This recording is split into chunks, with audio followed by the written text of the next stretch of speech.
নমস্কার বন্ধুরা, নিশ্চয়ই সকলে খুব ভালো আছেন। আমার কুকিং ক্লাসে আজকে আপনাদের সকলকে স্বাগত। আমি আজকে একটা নতুন রকম রান্না আপনাদের করে দেখাচ্ছি। দেখুন, রান্নাটা করতে করতে দেখাচ্ছি। আমি কড়াইতে এখন একটু সর্ষের তেল দেব, 1 টেবিল স্পুন মতোই দিলাম, বেশি দেব না। এবার আমি এতে দেব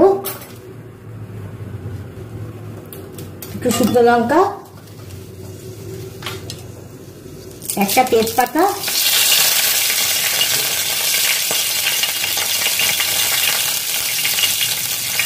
আর দেবো সাদা জিরে। এটা ফোড়নে দিলাম। এবার আস্তে আস্তে দেখাচ্ছি কি রান্না, এখনই বলবো না, রান্নাটা হোক, আপনারাও সঙ্গে থাকুন, দেখুন কেমন করে করি আর কি দিয়ে করি। ফোড়নটা হয়ে গেছে। এবার আমি এর মধ্যে দেব টমেটো কুচি,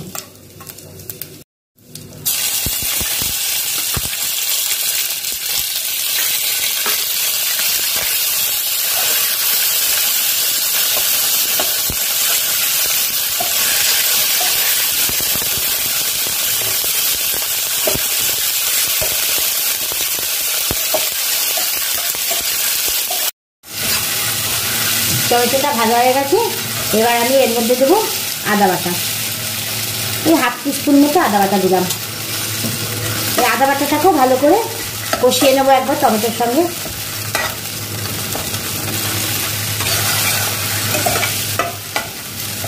এবার আমি এর মধ্যে দেবো, দেখুন, সেদ্ধ করে রাখা এঁচোড়।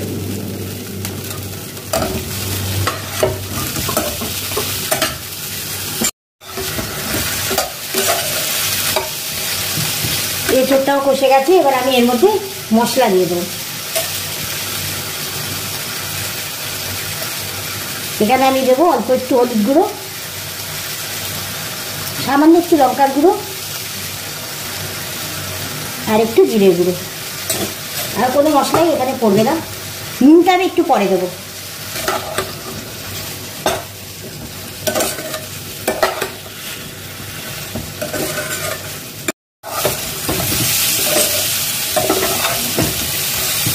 এঁচোড়টা ভালো করে কষানো হয়ে গেছে।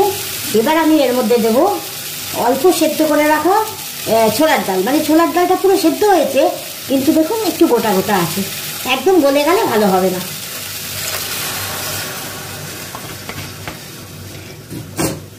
এখন তো গরমে খুব এঁচোড় উঠছে, একই রকম এঁচোড়ের তরকারি বা এঁচোড়ের চিংড়ি না খেয়ে বিভিন্নভাবে করে খেলে বেশ ভালো লাগবে।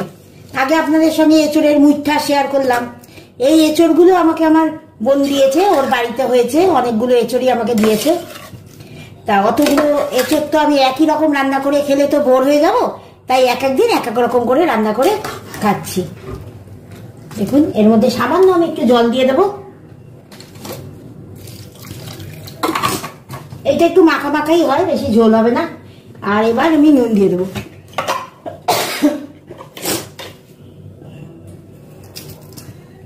নুনটা যে যা স্বাদ মতো দেবেন। আমি এঁচোড় সেদ্ধ করার সময় নুন দিইনি, তাই জন্য একটু নুনটা মেপেই দিলাম। আর দেবো একদম অল্প একটু চিনি, জাস্ট টেস্টটা ব্যালেন্স করার জন্য।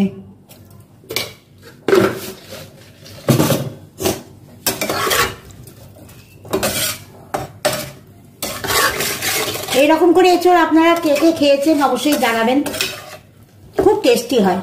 এটা রুটি শুধু না, মানে ভাত শুধু না, রুটি, পরোটা, লুচি সবকিছুর সঙ্গেই খুব ভালো লাগে। এটা আবার একটু ঢাকা দিয়ে সেদ্ধ করতে দেবো। সেদ্ধ করে এসে আপনাদের দেখাচ্ছি। 5-6 মিনিট হয়ে গেছে, একবার দেখবো খুলে।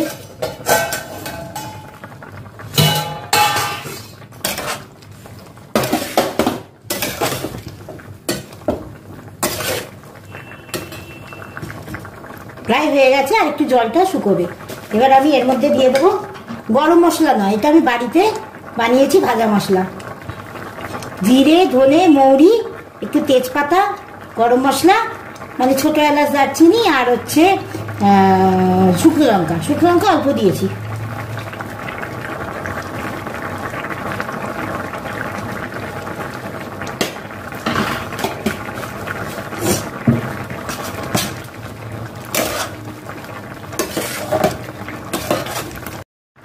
রান্নাটা রেডি প্রায়, আর একটু জলটা টেনে নিলেই নামিয়ে দেখাচ্ছি।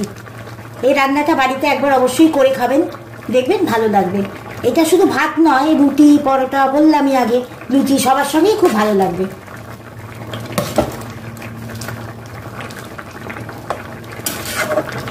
এরকম ভাবে ভিন্ন ভিন্ন রকম ভাবে এঁচোড় রান্না করে খাবেন, তাহলে ভালো লাগবে। এক এক দিন এক এক রকম ভাবে রান্না করে খেলে বেশ বোর হওয়ারও কোনো ভয় থাকবে না, আর টেস্টও লাগবে। তাহলে চলুন নামিয়ে দেখাই। এঁচোড় দিয়ে ছোলার ডাল রান্না একদম রেডি, দেখুন সার্ভ করে দিয়েছি। যদি ভালো লাগে অবশ্যই লাইক করবেন, কমেন্ট করবেন, সাবস্ক্রাইব করে বন্ধু হয়ে পাশে থাকবেন। আর সকলে খুব ভালো থাকবেন, সুস্থ থাকবেন। আজ আসি, নমস্কার।